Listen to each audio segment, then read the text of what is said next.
त्रेतायुग की वो रात, जब 14 वर्षों का वनवास समाप्त हुआ, जब धर्म ने अधर्म पर विजय पाई, जब राम नाम की गूंज से अयोध्या की धरती थर्रा उठी। ये वही रात थी जिसे आज पूरा भारत दिवाली के रूप में मनाता है। वनवास के कठिन वर्षों के बाद श्री राम, माता सीता और लक्ष्मण जब अयोध्या लौटे तो पूरी अयोध्या मानो किसी दिव्य लोक में परिवर्तित हो चुकी थी। हर गली, हर चौक, हर घर में दीपक जगमगा रहे थे। मंदिरों में घंटे बज रहे थे। भक्तों के हृदयों में उल्लास था, आंखों में आंसू थे।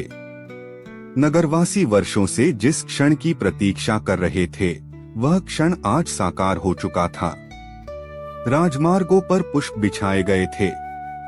लोगों ने अपने अपने घरों के द्वारों पर रंगोली बनाई थी। द्वार पर कलश रखे गए थे और दरवाजों पर आम के पत्तों की तोरण सजाई गई थी। दीपों की पंक्तियां अयोध्या को जगमगा रही थीं। जैसे जैसे प्रभु श्री राम का रथ नगर में प्रवेश कर रहा था, लोग उनके दर्शन के लिए दौड़े चले आ रहे थे। जय श्री राम, जय सीताराम के जयकारों से आकाश गूंज रहा था। माता कौशल्या, सुमित्रा और कैकेयी के हृदयों में अपार आनंद था। वर्षों बाद उनका लाडला पुत्र लौट रहा था। नगर की स्त्रियां आरती के थाल लेकर द्वार पर खड़ी थीं। बच्चों के चेहरे पर चंचलता थी, बुजुर्गों की आंखों में आंसू थे। चारों ओर एक ही भाव था, भक्ति, प्रेम और उल्लास। जब राम का रथ राजमहल के द्वार पर पहुंचा, तो माता कौशल्या की आंखों में अश्रुधारा बह चली। उन्होंने आरती उतारी, तिलक लगाया और अपने पुत्र को गले से लगा लिया। सुमित्रा और कैकेयी ने भी अश्रुपूरित नेत्रों से श्री राम का स्वागत किया। यह दृश्य इतना अलौकिक था कि देवगण भी आकाश से पुष्पवृष्टि करने लगे। भरत, जो 14 वर्षों से राम की खड़ाऊ को सिंहासन पर रखकर अयोध्या का संचालन कर रहे थे, दौड़ते हुए आए। उन्होंने श्री राम को देखा और भाव विभोर होकर उनके चरणों में गिर पड़े। उनकी आंखों में न पश्चाताप था, न शिकायत, केवल प्रेम, केवल समर्पण। श्री राम ने उन्हें उठाया और गले से लगा लिया। दोनों भाइयों का मिलन देखकर अयोध्या की जनता की आंखों से भी अश्रुधारा बह निकली। इसके बाद नगर में दीपोत्सव का आरंभ हुआ। हजारों दीपक एक साथ जल उठे। हवाओं में घी की दिव्य सुगंध फैल गई, मानो धरती पर स्वर्ग उतर आया हो। नदी के तटों पर, महलों की छतों पर, गलियों के कोनों पर हर जगह दीपक जल रहे थे। उनके प्रकाश से अंधकार मिट गया।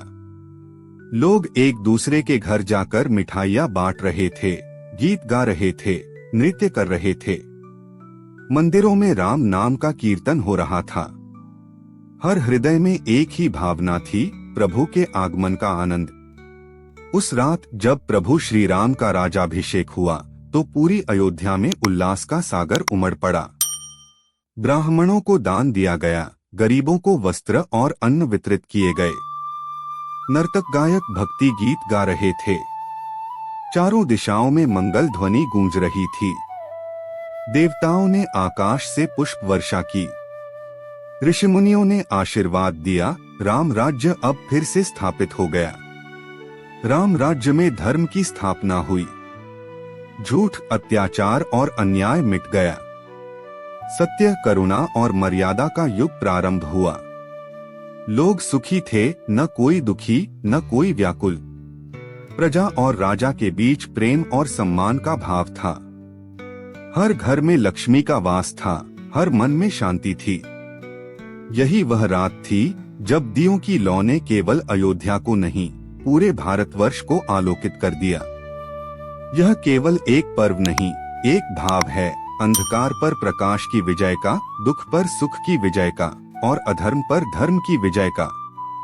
आज भी जब हम दिवाली की रात दीप जलाते हैं, तो वो दीप केवल मिट्टी का नहीं होता। वह उस प्रेम का प्रतीक होता है जो अयोध्या में उस रात प्रज्वलित हुआ था। वह उस भक्ति का प्रतीक होता है जो भक्तों के हृदयों में जल रही थी। वह उस प्रकाश का प्रतीक होता है जो श्री राम ने इस धरती को दिया। इसलिए जब आप इस दिवाली दीप जलाएं तो केवल घर नहीं, अपना मन भी रोशन करें। केवल द्वार पर नहीं, अपने हृदय में भी एक दीप जलाएं, भक्ति का, प्रेम का और सत्य का। ताकि जैसे उस रात अयोध्या में प्रकाश फैला था, वैसे ही आज आपके जीवन में भी प्रकाश फैले। जय श्री राम।